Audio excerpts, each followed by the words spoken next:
Aridana and this is I am Desila Aninda. My name is Rizka Puspitasari. Today I am gonna tell you a story about Cinderella. Cinderella lived with her stepmom, mother, and two bad and ugly stepsister. She has to work all day while her sister do not think but play and try on new dress and shoes. There is a ball at the prince's place tonight and Cinderella's sister are ready to go to it. Cinderella is very sad she is not allowed to go to the ball. Suddenly, a fairy godmother comes to the house. Do not worry, Cinderella, she said. She waved her magic wand. In a moment, a very beautiful dress appears, and there is a coach with two horses ready to take her to the ball. But remember, said the fairy mother, you must come back before midnight. Cinderella is in the palace. There are many nice-looking young ladies, but she is the prettiest of all. The prince dances with Cinderella all the time, but nobody knows the name of the beauty. When the clock strikes 12, Cinderella ran away without saying goodbye. She left a beautiful little slipper on the star in hurry. The prince and his men traveled through the kingdom looking for the beautiful lady from the ball. They come to Cinderella's house. Cinderella's sisters are ready to try on the little slipper, but their feet are too big. The stepmother is furious. Then Cinderella put on the slipper. It is just right. Now I know the prince say, you are my beautiful dancer. I want you to be my wife. There was a big wedding party at the palace. Cinderella and Prince were very happy. They had so many guests. There were the king, the queen, and the fairy godmother. They all danced and had a lot of fun. The prince and Cinderella lived long and happily ever after.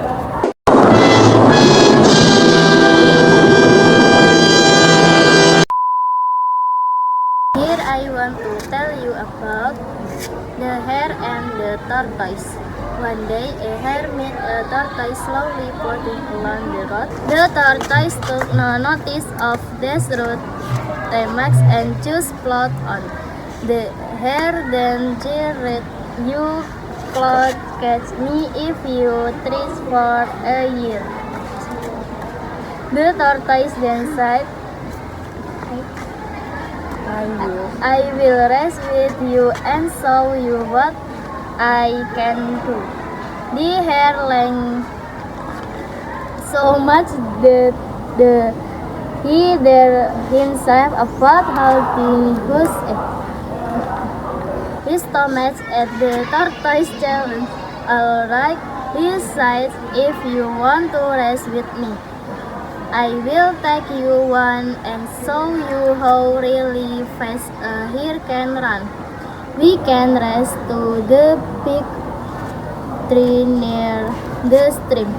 Right side the tortoise and he slowly started, but while the hare clocked away, the hare was so confident that he thought himself that silly of a tortoise will take all day to get to the oak tree. I can just lay down and have a nice little rest before I go for good. Later, the hare walked up and remembered that was in fact having a race. He left and raced by at a great speed.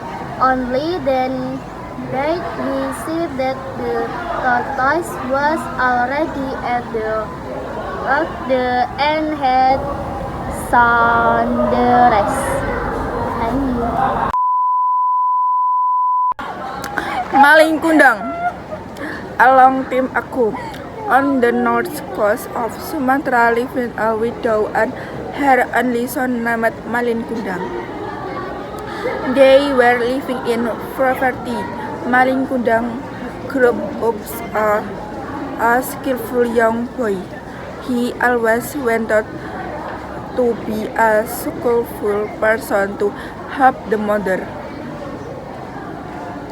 One day, a large ship of rich merchant token Narti.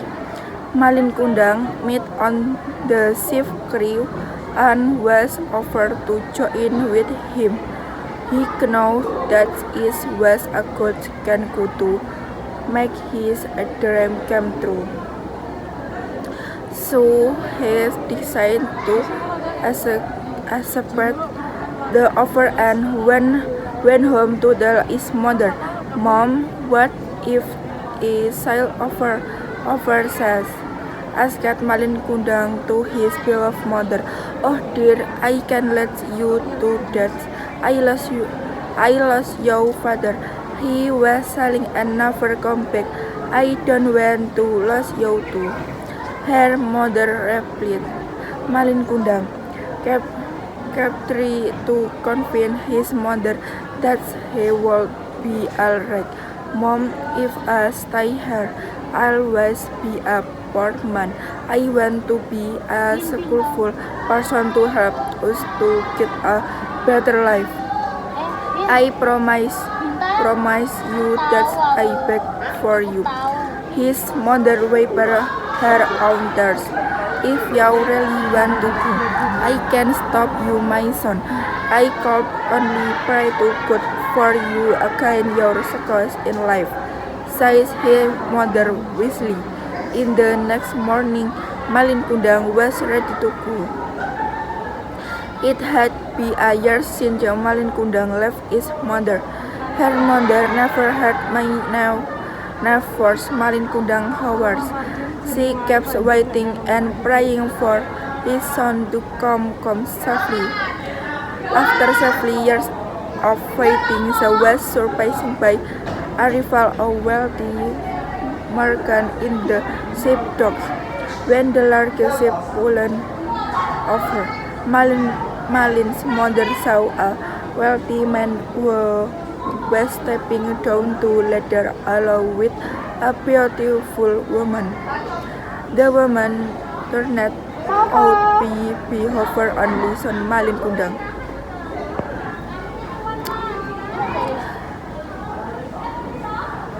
With full hesitation, she came running to hug reason. "Oh, my dear son, I miss you so much."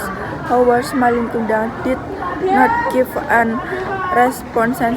He was too ashamed to admit that the old woman was his own mother in front of his beautiful face. "For are you? You are not my mother. My mother has passed away while I was a kid," sighed Malin Kundang. Malin's mother took a step back. "Malin, what do you mean I'm your mother?" she said sadly.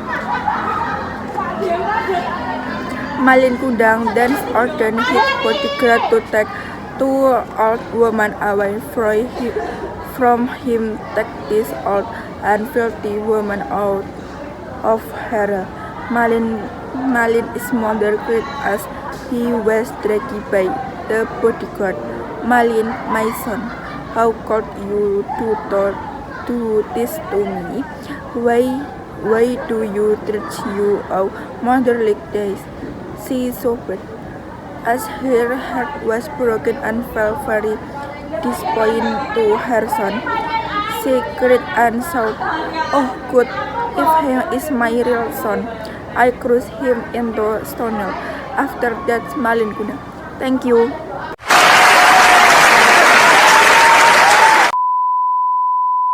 That's all from us. Thank you. Thank you.